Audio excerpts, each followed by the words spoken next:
Licence ಮಾರಾಟ ಮಾಡುವ R B Timmapur ಅವರ ರಾಜೀನಾಮೆ.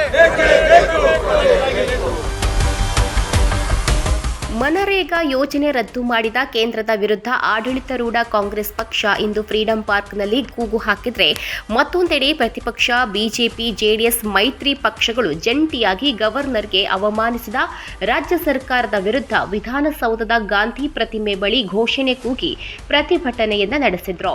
ಒಂದೇ ದಿನ ಆಡಳಿತ ಮತ್ತು ಪ್ರತಿಪಕ್ಷಗಳ ನಾಯಕರು ಬೇರೆ ಬೇರೆ ಕಡೆ ಪರಸ್ಪರ ಪ್ರತಿಭಟನೆಗಳನ್ನು ದಾಖಲಿಸಿದಂತಿತ್ತು. ಭ್ರಷ್ಟಾಚಾರದಲ್ಲಿ ಮುಳುಗಿರುವ ಕಾಂಗ್ರೆಸ್ ಸರ್ಕಾರಕ್ಕೆ, ಭ್ರಷ್ಟಾಚಾರದಲ್ಲಿ ಮುಳುಗಿರುವ ಕಾಂಗ್ರೆಸ್ ಸರ್ಕಾರಕ್ಕೆ ರಾಜ್ಯಪಾಲರಿಗೆ ಅವಮಾನ ಮಾಡಲಾಗಿದೆ. ಗವರ್ನರ್ ಮೇಲೆ ದುರ್ವರ್ತನೆ ತೋರಿದಂತ ಗೂಂಡಾ ಶಾಸಕರನ್ನ ಕೂಡಲೇ ವಜಾ ಮಾಡಬೇಕು. ಜೊತೆಗೆ 2,500 ಕೋಟಿಯಷ್ಟು ಹಣ ನುಂಗಿದಂತ ಅಬಕಾರಿ ಸಚಿವ ಆರ್ಬಿ ತಿಮ್ಮಾಪುರ್ ಅವರ ರಾಜೀನಾಮೆ ಪಡಿಬೇಕು ಎಂದು ಬಿಜೆಪಿ ನಾಯಕರು ಜಂಟಿ ಸುದ್ದಿಗೋಷ್ಠಿಯಲ್ಲಿ ಒತ್ತಾಯಿಸಿದ್ರು. ನನಗಿಷ್ಟ ನಂದಿನಿ ತುಪ್ಪ, ಶುದ್ಧ ತುಪ್ಪ ಅಂದ್ರೆ ನಂದಿನಿ. ನಾನಿವತ್ತು ಕಾಂಗ್ರೆಸ್ ಸರ್ಕಾರಕ್ಕೆ ರಾಜ್ಯದ ಮುಖ್ಯಮಂತ್ರಿ ಕೇಳೋದಕ್ಕೆ ಇಚ್ಛೆ ಪಡ್ತೇನೆ.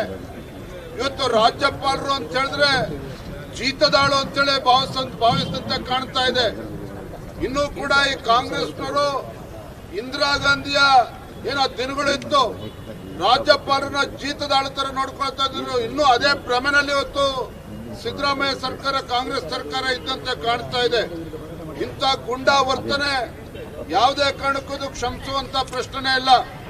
ಯಾವ ಶಾಸಕರು, ನಿಮ್ಮ ಗುಂಡಾಗಳು ಶಾಸಕರುಗಳು ಆ ರೀತಿ ವರ್ತನೆ ಮಾಡಿದ್ದಾರೆ, ಅವರೆಲ್ಲರೂ ಕೂಡ ಇವತ್ತು ವಜಾ ಅವ್ರನ್ನ ಸಸ್ಪೆಂಡ್ ಮಾಡಬೇಕು ಅಂತೇಳಿ ಇವತ್ತು ನಾವು ಎರಡೂ ಪಕ್ಷಗಳು ಆಗ್ರಹವನ್ನ ಮಾಡ್ತಾ ಇರುವಂತದ್ದು.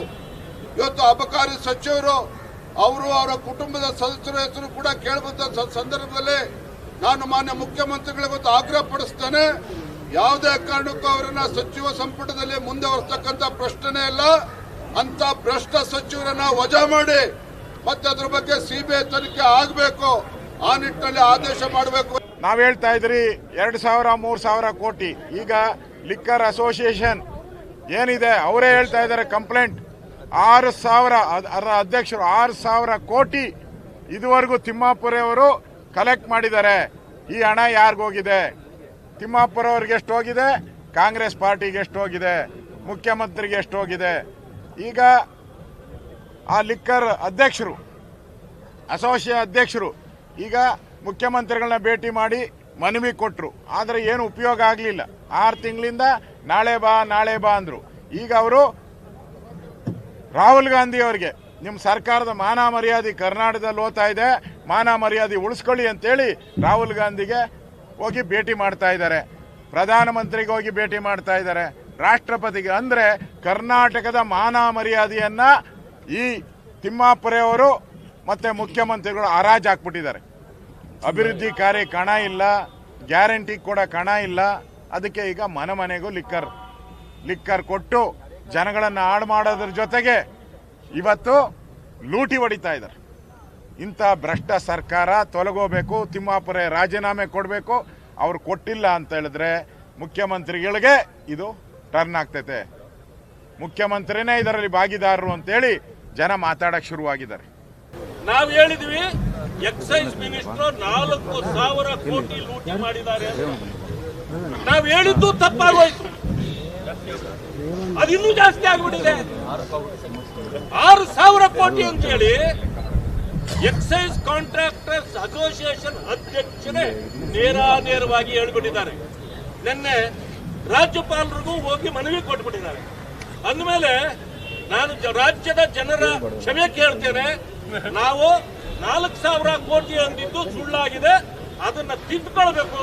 6,000 ಕೋಟಿ ಇದು ಸಿದ್ದರಾಮಯ್ಯನ ಪಾಲೆಷ್ಟು, ಡಿ.ಕೆ. ಶಿವಕುಮಾರ್ ಅವರ ಪಾಲೆಷ್ಟು, ಸೋನಿಯಾ ಅವರ ಪಾಲೆಷ್ಟು, ಮಾನ್ಯ ರಾಹುಲ್ ರವರ ಪಾಲೆಷ್ಟು, ಇದನ್ನ ಆಮೇಲೆ ಖರ್ಗೆ ಅವರ ಪಾಲೆಷ್ಟು, ಅದನ್ನು ಈ ಕಾಂಗ್ರೆಸ್ನವರು ಹೇಳಬೇಕು, ಜನರಿಗೆ ತಿಳಿಸಬೇಕು. ಮಾನ್ಯ ಗವರ್ನರ್ ಅವರನ್ನ ನೀವು ಕರೆಸಿದ್ರಿ, ಭಾಷಣ ಮಾಡಿಸಿದ್ರಿ, ಆದ್ರೆ ಭಾಷಣ ಮಾಡಲೇ ಇಲ್ಲ ಅಂತೇಳಿ ಲಾ ಮಿನಿಸ್ಟರ್ ಹೇಳಿದ್ರು. ಒಂದು ಸಮಯ ಲಾ ಮಿನಿಸ್ಟರ್ ಭಾಷಣ ಮಾಡಿಲ್ಲ ಅಂತಂದ್ರೆ ನೀವು ಅವರಿಗೆ ವಂದನಾ ನಿರ್ಣಯ ಯಾಕೆ ಮಾಡ್ತೀರಿ? ಒಂದು ಸಮಯ ಮುಖ್ಯಮಂತ್ರಿಗಳು ಹೇಳ್ತಾರೆ ಹೌದು ಭಾಷಣ ಮಾಡಿದ್ದಾರೆ ಅಂತ. ಭಾಷಣ ಮಾಡಿದ್ರೆ ನಿಮ್ಮ ಗೂಂಡಾಗಳು ಯಾಕೆ ಅವರನ್ನ ಬೆನ್ನಟ್ಟಿ ಹೋದ್ರು, ಅವರನ್ನ ಥಳಿಸ್ಲಿಕ್ಕೆ ಹೋದ್ರು, ಅವ್ರನ್ನ ಯಾಕೆ ಅಡ್ಡಗಟ್ಟಿದ್ರು? ಜೆಡಿಎಸ್ ಶಾಸಕಾಂಗ ಪಕ್ಷದ ನಾಯಕ ಸರಯೂಷ್ ಬಾಬು ಸೇರಿದಂತೆ ಮತ್ತಿತರರು ಪ್ರತಿಭಟನೆಯಲ್ಲಿ ಪಾಲ್ಗೊಂಡಿದ್ದು ವಿಶೇಷವಾಗಿತ್ತು. ಅಬಕಾರಿ ಇಲಾಖೆಯಲ್ಲಿ 6,000 ಕೋಟಿಯಷ್ಟು ಅವ್ಯವಹಾರ ನಡೆಸಿದ ಆರೋಪಕ್ಕೆ ಒಳಗಾದಂತ ಆರ್ಬಿ ತಿಮ್ಮಾಪುರ್ ಅವರು ಈ ಕೂಡಲೇ ರಾಜೀನಾಮೆ ಕೊಡಬೇಕು ಎಂದು ಒತ್ತಾಯಿಸಿದ್ರು.